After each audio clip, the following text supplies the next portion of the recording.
Elon, with so much influence and wealth at your disposal, how do you reconcile pushing humanity toward the stars while so many people here on Earth still struggle to meet their basic needs?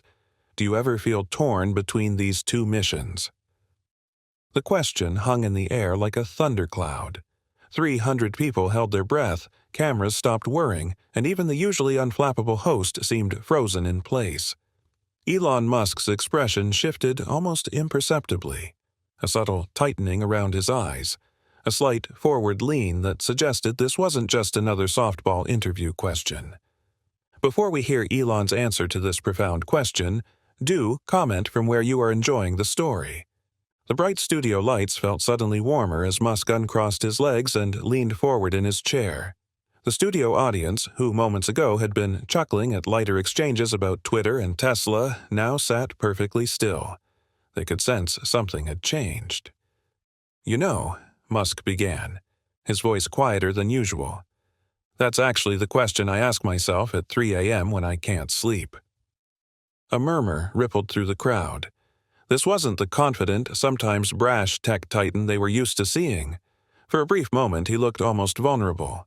The host, Matthew Carson, known for his sharp criticism of billionaires and their space ambitions, had expected defensiveness, perhaps even anger. Instead, he found himself leaning forward, drawn in by Musk's unexpected candor.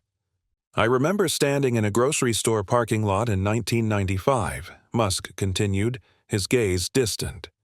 "I had just done the math on my student loans, and I had exactly 73 cents left for food that day." He paused, letting the words hang in the air. "So when you ask me about reconciling space exploration with Earth's poverty, I'm not just thinking about statistics. I'm remembering what it feels like to count pennies."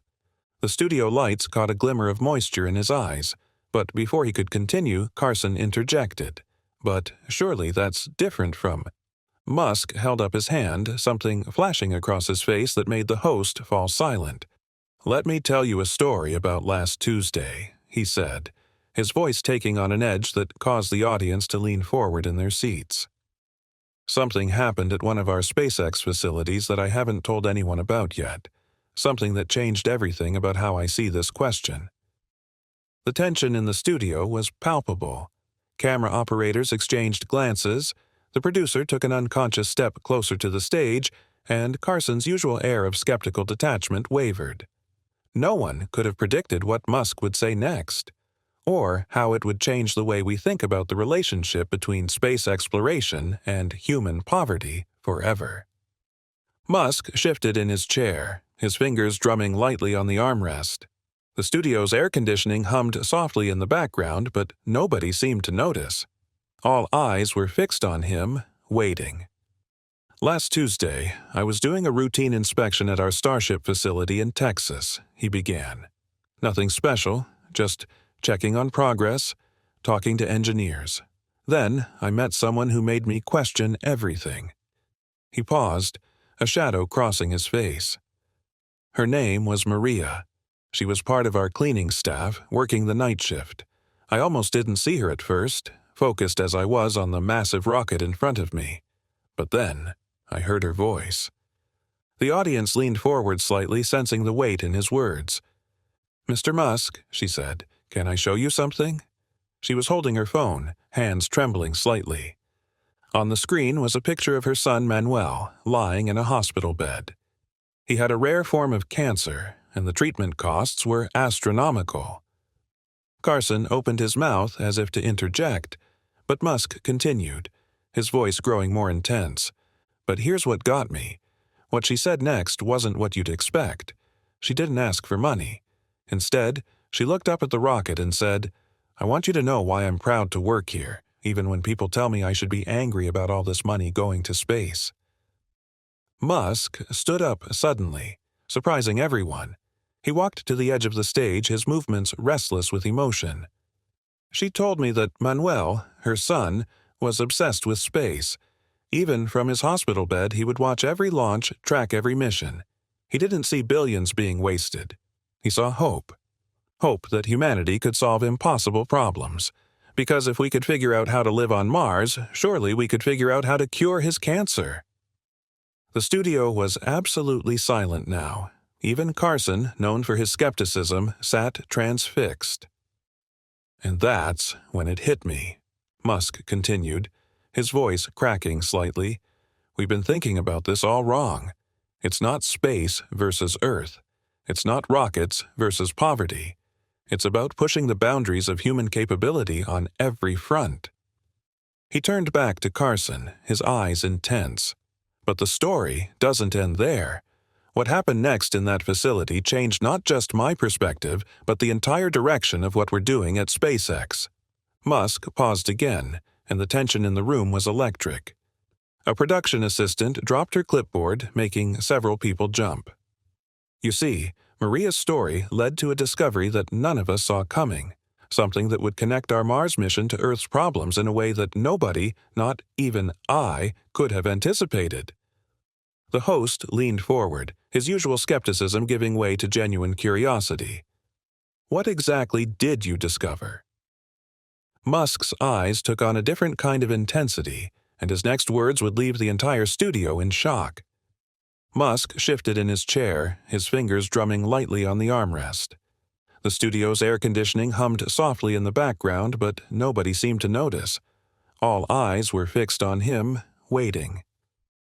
"Last Tuesday, I was doing a routine inspection at our Starship facility in Texas," he began.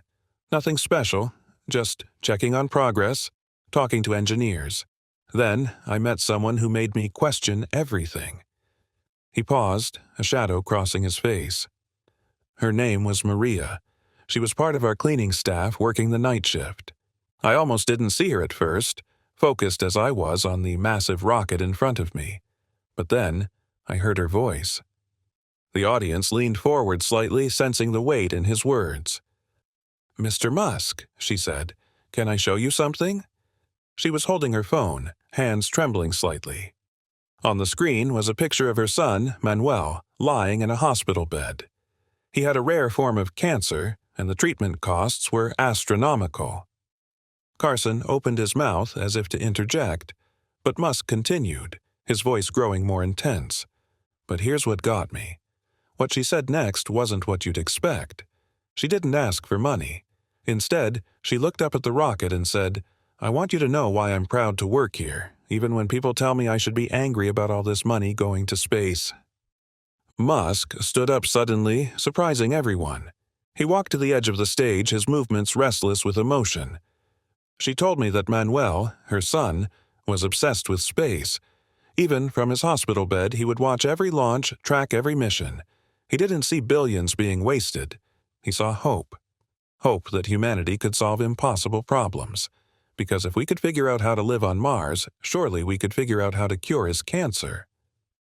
The studio was absolutely silent now. Even Carson, known for his skepticism, sat transfixed. "And that's when it hit me," Musk continued, his voice cracking slightly. "We've been thinking about this all wrong. It's not space versus Earth. It's not rockets versus poverty. It's about pushing the boundaries of human capability on every front." He turned back to Carson, his eyes intense. "But here's the part that changed everything. After talking with Maria, I couldn't sleep that night. I kept thinking about Manuel and his faith in what we were doing. So, at 3 a.m., I called a meeting with our research team." Musk began pacing slowly across the stage, his energy building. "I asked them a simple question. What technologies have we developed for Mars that we could adapt for Earth's problems? Not just the obvious ones. I wanted everything on the table." He stopped suddenly, turning to face the audience. One of our younger engineers, Sarah Chen, spoke up. She had been working on our water reclamation systems for Mars. She said something that made my heart stop. "Mr. Musk, I think we've accidentally discovered something that could change cancer treatment forever." The audience collectively inhaled. Carson's professional demeanor cracked slightly, showing genuine surprise. "You see," Musk continued, his voice dropping to almost a whisper, forcing everyone to lean in developing systems to detect and filter out harmful particles in Mars' water supplies, we'd created something unprecedented, something that could revolutionize how we detect and target cancer cells. But we'd been so focused on Mars, we hadn't even realized the implications for Earth. He paused, running a hand through his hair. That night, standing in our facility with Maria's story in my heart and this discovery in front of me, I made a decision that would put both SpaceX and Tesla on a completely different path. The tension in the room was electric. A production assistant dropped her clipboard, making several people jump. But Musk wasn't finished. What we did next would prove that the choice between Earth and Mars is a false one, because sometimes— His voice trailed off as he looked directly into the camera. Sometimes the solution to our problems on Earth lies in reaching for the stars. The host leaned forward, his usual skepticism giving way to genuine curiosity. What exactly are you announcing today, Elon? Musk's eyes took on a different kind of intensity, and his next words would leave the entire studio in shock. Musk took a deep breath, his hand gripping the back of his chair. The studio lights seemed to dim slightly, or perhaps it was just the intensity of the moment making everything else fade away. Today, he began, his voice steady but charged with emotion. I'm announcing the formation of the Starshot Initiative. We're taking every single breakthrough we've made in pursuit of Mars, every technology, every innovation, and creating a parallel research track focused entirely on Earth's most pressing problems. He reached into his jacket and pulled out what looked like a small metallic cube, no larger than a sugar cube. This, he said, holding it up so the cameras could focus on it, is what our Mars water filtration technology looks like when we reimagine it for medical use. Our initial tests suggest it can detect cancer cells with 99.9% accuracy and target them without damaging surrounding tissue. Carson leaned forward, his skepticism visibly warring with amazement. Are you saying— I'm saying that the same technology we developed to keep astronauts alive on Mars might help save millions of lives here on Earth. Musk set the cube down carefully on the small table between them. But that's just the beginning. He turned to face the audience directly. The Starshot Initiative isn't just about medical breakthroughs. Our Mars habitat research has led to new ways of creating sustainable housing that could shelter millions. Our work on Mars agriculture has yielded farming methods that could green Earth's deserts. The solar technology we developed for Mars missions, we're adapting it to provide free energy to communities that have never had reliable power. The studio was so quiet you could hear the air conditioning hum. Even the cameramen seemed to be holding their breath. But here's what makes this different, Musk continued, his voice growing more passionate. We're not just throwing money at problems. We're using the same approach that's gotten us closer to Mars than anyone thought possible. Radical innovation, rapid iteration, and, most importantly, open collaboration. He walked to the edge of the stage again, his energy building. Every breakthrough, every patent, every discovery will be open source, available to anyone who wants to build on it, improve it, or adapt it for their community's needs. Carson found his voice again. The shareholders will understand that this is an investment in humanity's future, Musk cut in firmly, and if they don't, I'll buy them out myself. Some things are more important than profit margins. He paused, his expression softening. Remember Maria, the cleaning staff member I mentioned? Last week her son Manuel became the first participant in our cancer detection trial. Yesterday morning, doctors used our technology to scan his entire body in less than 5 minutes. They found 3 cancer clusters that traditional scans had missed and were able to target them immediately. A woman in the audience gasped audibly. Someone else started to clap, but quickly stopped, caught up in the tension of the moment. Manuel is just one child, but there are millions like him, people who don't need us to choose between Earth and Mars, but who need us to be bold enough to pursue both. To understand that reaching for the stars isn't about abandoning our problems here on Earth. It's about gaining the perspective and technology to solve them. Musk's voice cracked slightly, but he pressed on. You asked me how I reconcile these two missions. The truth is, I don't have to, because every dollar we spend on space exploration comes back to Earth in ways we can't always predict, but that change lives in very real ways. He reached into his pocket again and pulled out his phone. In fact, he glanced at the time. Right now, at this exact moment, something is happening at SpaceX facilities around the world that will demonstrate exactly what I mean. The studio lights flickered, and several screens behind the stage suddenly came to life. Live feeds from SpaceX facilities began playing, showing crowds gathering, equipment being moved, and what looked like some kind of preparation underway. "What you're about to see," Musk said, his voice barely above a whisper now, "is going to change everything we thought we knew about the relationship between space exploration and Earth's needs." Carson started to ask another question, but before he could finish, alarms began sounding on every screen. Something was happening. Something big. The audience watched in stunned silence as the feeds showed what appeared to be a synchronized launch sequence beginning at multiple facilities. But these weren't rockets pointing towards space. These were something entirely different, and their purpose would soon become clear in a way that would leave everyone in the studio, and everyone watching at home, completely speechless. Musk stood perfectly still, watching the screens with an expression of intense focus. 3 minutes, he said softly. In 3 minutes, you'll understand why every dollar spent on space exploration might be the best investment we've ever made in solving Earth's problems. The countdown began, and with each passing second, the tension in the studio grew more electric. No one could have predicted what would happen next, or how it would fundamentally change the debate about space exploration forever. The screens flickered with activity as the countdown reached 2 minutes. Emergency lights at each facility began pulsing in perfect synchronization, casting an otherworldly glow across faces both in the feeds and in the studio.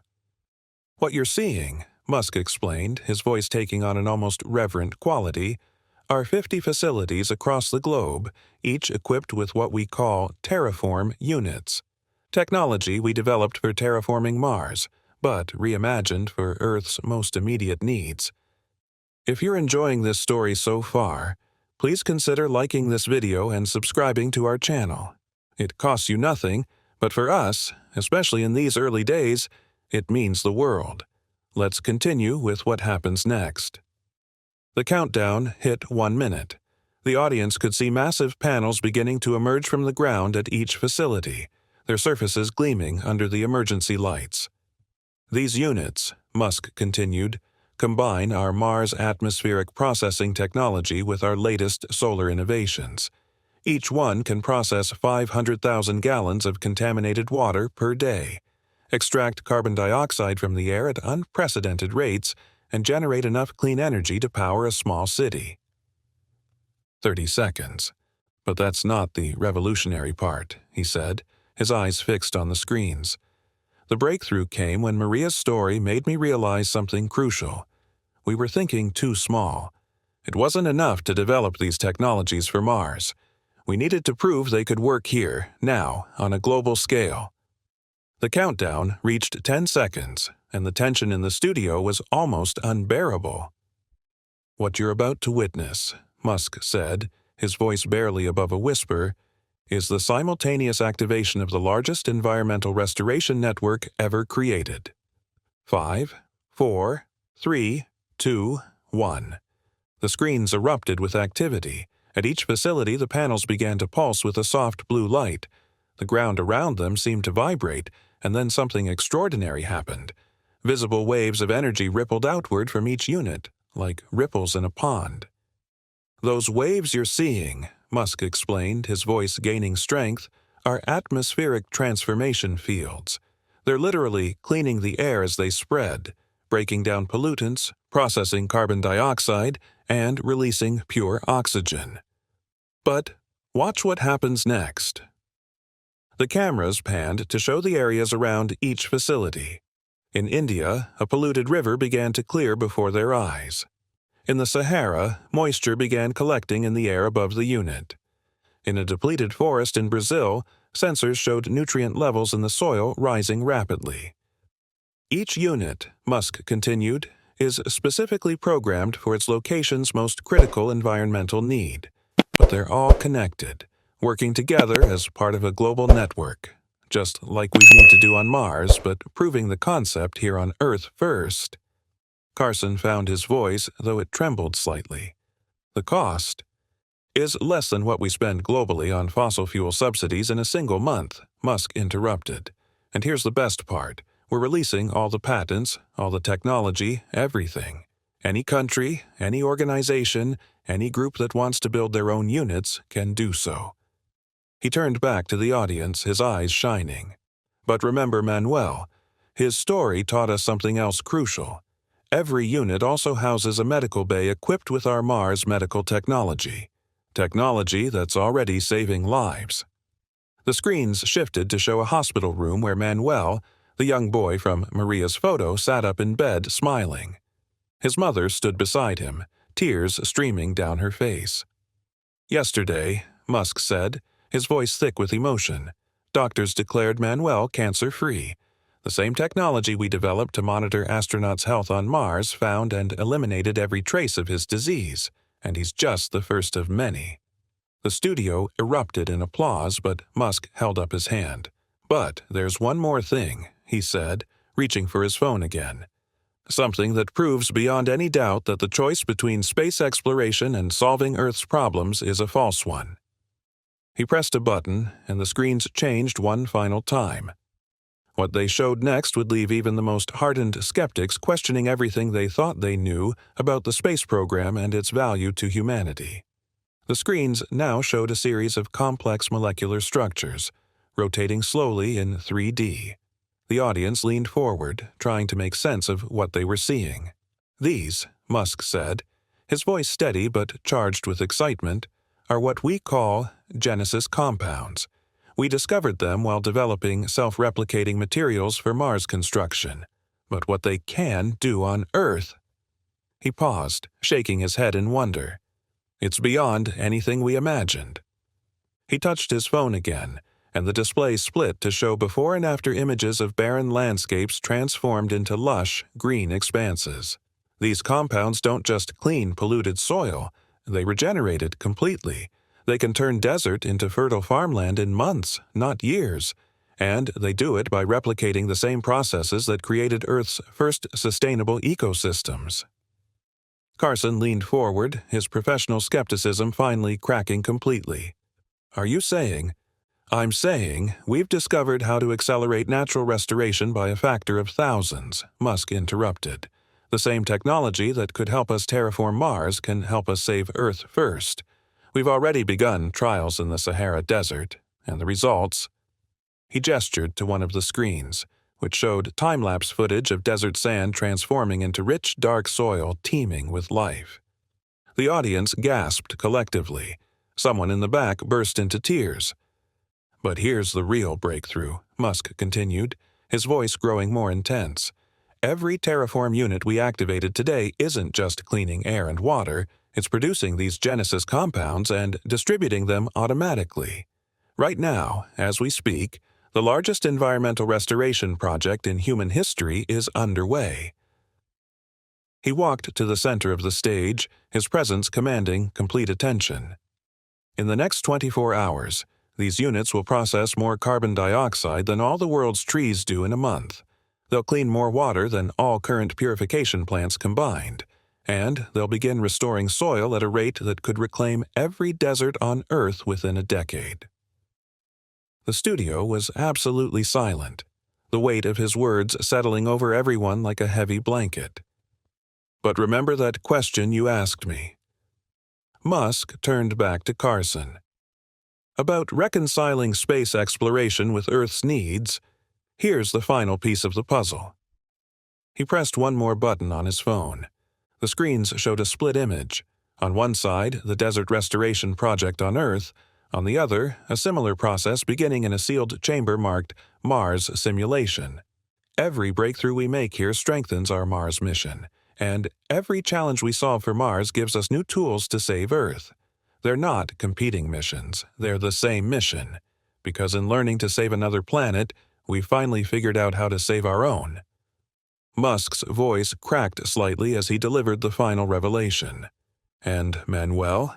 The technology that saved his life was originally designed to monitor cellular damage from Mars radiation. The Genesis compounds that are restoring deserts, they were discovered in our research on Martian soil rehabilitation. Every single breakthrough came from asking one simple question: how do we make humanity a multiplanetary species? He walked to the edge of the stage, his eyes scanning the audience. But today, we're asking a different question. How do we use everything we've learned to save both planets? And for the first time in human history, we have an answer. The screens behind him suddenly unified into a single image. A live satellite view of Earth, where the rippling effects of the terraform units were now visible from space, spreading like gentle waves across the surface of our planet. "This is just the beginning," Musk said softly, "because now we know the path to the stars doesn't lead away from Earth. It leads us right back home." The silence in the studio was absolute. Then, slowly, people began to rise from their seats. The applause started softly but built into a thunderous roar. Carson stood too, tears visible in his eyes. But Musk wasn't finished. He had one final announcement that would transform this revolutionary moment into something even more extraordinary, something that would change not just how we think about space exploration, but how we think about humanity's future itself. Musk waited for the applause to settle, his expression shifting to something deeper, more contemplative. "But there's one more thing," he said, using his familiar phrase in a tone that suggested this revelation might be the most important of all. "Every revolution needs a spark, a catalyst that transforms possibility into reality." He reached into his jacket again, pulling out what looked like an ordinary envelope. "This morning, before coming here, I signed something that will make the Starshot initiative more than just a promise." The studio lights dimmed slightly, focusing attention on center stage. Musk opened the envelope with deliberate care. "What I hold here is a document transferring 90% of my personal wealth to the newly formed Earth-Mars Foundation." His voice was steady, but the impact of his words hit like a thunderclap. "That's roughly $180 billion, dedicated to implementing these technologies globally and ensuring they remain free and accessible to everyone." Gasps echoed through the studio. Carson's mouth opened and closed without forming words. "But money alone isn't enough," Musk continued, placing the envelope on the small table between them, "which is why I've spent the last month negotiating something unprecedented." He nodded to someone off stage, and the screens behind him came to life once more. The displays showed a series of faces appearing one by one: Jeff Bezos, Bill Gates, Warren Buffett, and other billionaires from around the world. Each face was accompanied by a signature and a number, massive commitments matching or nearly matching Musk's own. "Every person you see here has pledged at least 50% of their wealth to this initiative. Together, we're creating the largest coordinated humanitarian and environmental effort in human history. Over $500 billion dedicated to implementing these technologies everywhere they're needed." He paused, letting the magnitude sink in. "But here's what makes this different from any previous philanthropic effort. We're not just throwing money at problems. We're combining it with proven technology, immediate implementation, and—" he smiled slightly, "a personal promise I made to Manuel." The screens shifted to show the hospital room again, but this time the footage was clearly from earlier that day. Manuel sat up in bed, his color noticeably better, holding what appeared to be a small model rocket. "Manuel asked me a question after his treatment," Musk said, his voice softening. "He wanted to know if he could still become an astronaut, even after having cancer. What I told him is now part of our core mission." He turned to face the cameras directly. "Every child receiving treatment through our medical technology, every family benefiting from our environmental restoration, every community transformed by these innovations, they're not just receiving help. They're becoming part of humanity's next great adventure." The screens changed again, showing architectural renders of massive structures rising from restored landscapes. "These are the first of what we call Genesis centers. facilities that combine our environmental and medical technology with education and training programs. Every person helped by this initiative has the opportunity to become part of it, to learn the science behind it, and, yes, to train for our eventual mission to Mars. Carson finally found his voice. "You're saying—" "I'm saying that the first human mission to Mars will include people like Manuel, people who were healed by the same technology that will get us there. Because that's what this has always been about, not choosing between Earth and Mars, but using each to save the other." The studio was absolutely silent as Musk moved toward his final revelation. He pulled one last item from his pocket, a small red button that gleamed under the studio lights. "This button," he said, holding it up, "is connected to every Genesis unit we activated today. What I'm about to do will trigger the final phase of our launch sequence, something we've kept secret until now. Something that will prove beyond any doubt that saving Earth and reaching for the stars are part of the same human journey." He held the button out toward Manuel's image on the screen. "Would you like to help me make history, Manuel?" What happened next would not only transform the debate about space exploration and Earth's problems, it would redefine what humanity thought possible. On the screen, Manuel's eyes widened with excitement. His mother, Maria, stood beside him, one hand on his shoulder, tears streaming down her face. The boy reached out toward his own small red button, a replica of Musk's, which someone had clearly placed in his room for this moment. "Together," Musk said softly. "On 3. 1. The studio audience held their breath. 2. Camera operators zoomed in tight on both buttons, the one in Musk's hand and the one in Manuel's trembling fingers. 3. They pressed their buttons simultaneously. For a moment, nothing happened. Then the screens behind Musk erupted with activity. The terraform units, which had been emitting gentle waves of environmental restoration, suddenly pulsed with a brilliant blue light. From each unit, a beam of energy shot straight up into the sky, piercing the clouds. 50 points of light around the globe, all firing at once. "What you're seeing," Musk explained, his voice filled with barely contained excitement, "is the activation of our atmospheric transformation network. These beams are creating what we call Eden corridors. Channels of perfectly restored atmosphere that will spread until they connect with each other." The satellite view showed the beams creating a web of light around the planet. Where the beams touched the clouds, they began to change color, transforming from pollution gray to pristine white. "But that's not all," Musk continued. "Watch closely." The beams began to pulse in a synchronized rhythm. With each pulse, a ripple of visible change spread outward along the ground. Barren earth turned green, polluted waters cleared, dead coral reefs blazed with new color. "The Genesis compounds are now being distributed through the atmosphere itself," Musk explained. "Every pulse releases millions of microscopic restoration particles, each programmed to target specific environmental damage. We're not just cleaning the Earth, we're healing it." Carson stood up, moving to the edge of his seat. "The scale of this, it's unprecedented." "It had to be," Musk replied, "because this isn't just about saving our planet. This is about proving that we can do the impossible, that the same technology that will terraform Mars can restore Earth, that we don't have to choose between saving our home and reaching for the stars." He turned back to the screen where Manuel watched in awe. "And this is where you come in, young man.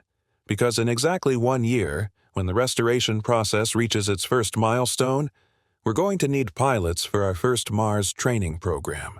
How would you like to be one of them?" Manuel's face lit up with pure joy.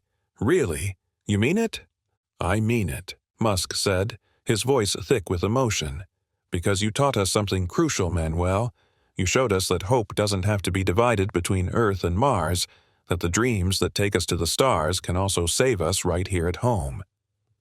The studio erupted in applause again, but this time it was different. Not just appreciation, but celebration. People were hugging, crying, their faces glowing in the reflected light of the transformation beams shown on the screens. This is just the beginning, Musk said, raising his voice above the applause, because today we're not just launching an environmental restoration project. We're not just announcing a medical breakthrough. We're starting humanity's greatest adventure, one that will take us to the stars while saving the Earth beneath our feet. The screens showed one final image, a split view of Earth and Mars connected by a stream of light. Between them, words appeared that would be quoted for generations to come. To save one world, we must reach for another. To reach another, we must first save our own. The transformation beams continued to pulse across the screens, their rhythmic light casting a gentle glow over the studio audience. But something else was happening now. Something unexpected and beautiful. Social media feeds began appearing on the side screens. Millions of people around the world were sharing videos of the beams visible from their homes, their cities, their remote villages. Hashtags like #EarthRising and #Hope for Two Worlds were trending globally. The world wasn't just watching, it was uniting in collective awe. "You know," Musk said softly, turning back to Carson, "your question about reconciling Earth's needs with space exploration, it wasn't just challenging. It was exactly what we needed to hear, because sometimes the hardest questions lead us to the most important answers." He gestured to the screens showing Manuel, who was still beaming with joy. And sometimes those answers come from unexpected places, from a cleaning staff member who showed me true courage, from her son, who taught me that hope doesn't recognize boundaries, from every person who dared to dream that we could do both, save our world and reach for another. Carson nodded, his earlier skepticism completely transformed. "So, what happens now?" he asked, his voice gentle. "Now," Musk replied, "we begin the real work. The Genesis Centers will open their doors next month. The first wave of environmental restoration will be complete within a year. And then—" He smiled, looking directly at Manuel's screen. "Then we start training the first generation of Earth-Mars pioneers, people who understand that every step toward the stars is also a step toward saving our own planet." The studio lights brightened slowly, but the glow from the transformation beam still dominated the screens. Around the world, millions watched as the first visible signs of environmental healing spread across continents. "One last thing," Musk said, reaching into his pocket one final time. He pulled out a small patch, red and blue, showing Earth and Mars intertwined. "This is for you, Manuel, the first official patch of the Earth-Mars Initiative. Wear it proud, future astronaut." The boy's face lit up with a smile that seemed to illuminate the entire studio. His mother hugged him tightly, their joy a testament to the power of hope restored. As the program drew to a close, the cameras panned out to show the global transformation network in full effect, a web of healing light embracing our planet. The message was clear. Humanity had found a way forward that united its highest aspirations with its deepest needs. The path to the stars, it turned out, began with healing the Earth, and in that healing, we would find the strength, the knowledge, and the unity to become something more than we ever imagined, caretakers not of one world, but of two. Sometimes the greatest solutions come not from choosing between competing dreams, but from finding the courage to pursue them both.